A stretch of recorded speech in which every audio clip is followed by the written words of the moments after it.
Welcome to the Salmon Runs YouTube. Enjoy the video.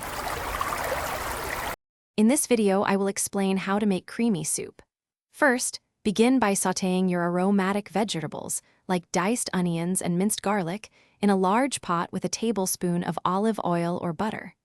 Cook them over medium heat until they are tender and fragrant, which usually takes about 5 to 7 minutes.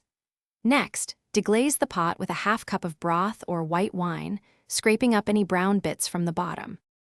Now, add your primary ingredients, such as chopped potatoes or cauliflower, along with enough vegetable or chicken broth to just cover them.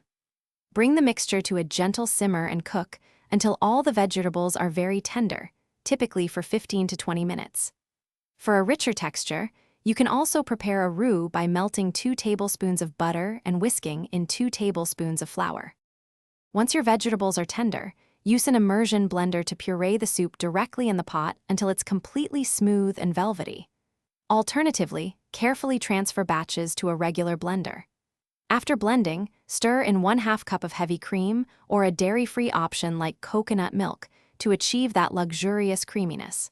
Finally, taste and adjust the seasonings with salt, black pepper, and your favorite fresh herbs.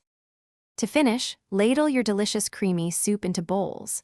Add a beautiful garnish like a swirl of olive oil, a sprinkle of fresh chives, or some crispy croutons for added texture and visual appeal. Serve it hot and enjoy your homemade culinary creation. Don't forget to check the description below for a link to the Owala water bottle and other great deals we've found for you. Thanks for watching. Thanks for watching. Consider subscribing if we helped you.